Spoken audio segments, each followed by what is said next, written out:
Thank you. Welcome to the ROLAND GRIMES, not just sports and entertainment show. Here we are live at Everlasting Life Restaurant, 9185 Central Avenue in Capitol Heights, Maryland. And of course, I am your host, your resident chocolate troglodyte, as I always tell you, Roland Bubba Grimes, Masters of Science, Syracuse University, and all that good stuff. That means absolutely nothing right now. I just want to let you know that we're here at Everlasting Life for our 100 and probably 80th episode of the ROLAND GRIMES Show, and I want to thank you all for joining us. However, I'm going to take a quick divot right now, and I'm going to talk about something that's happening in our midst as we speak.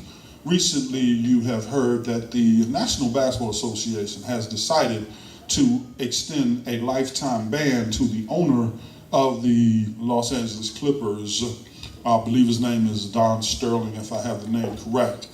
And those of us who have played these games and have played in these stadiums and for various owners and institutions, many of us have encountered over time, many of us have encountered various situations where we deem them to be unethical and downright racist from time to time.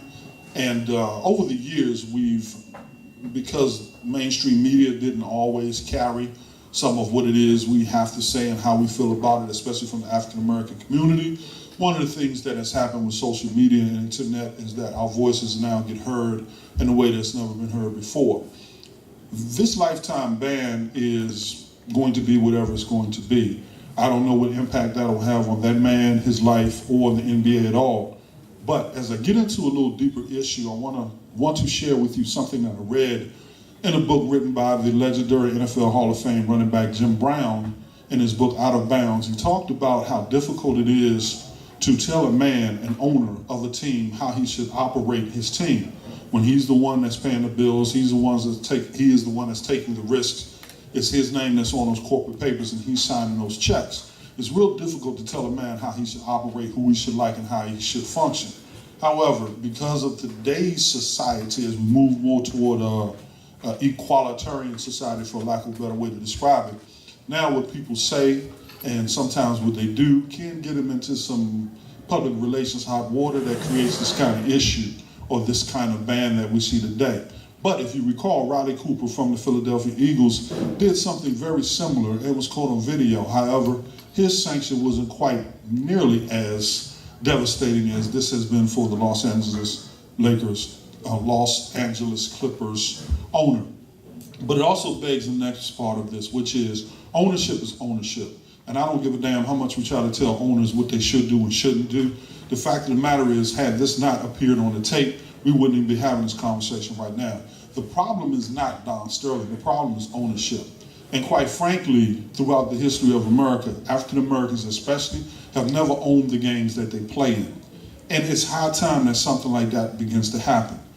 I also learned from some of the folks that I was around at Syracuse University that power does not give up itself voluntarily. Power either has to be taken or it has to be taken. The bottom line with that is, as African Americans, if we're ever going to expect to get true equality, we actually have to begin to get true ownership. And even though the dollars may be smaller, they're still our dollars. There's something in the way that we approach things where we have the inability to create ownership sometimes because we take 99% of every dollar that we make and we give it to everybody else. And then later on, we want them to treat us like regular human beings or even above.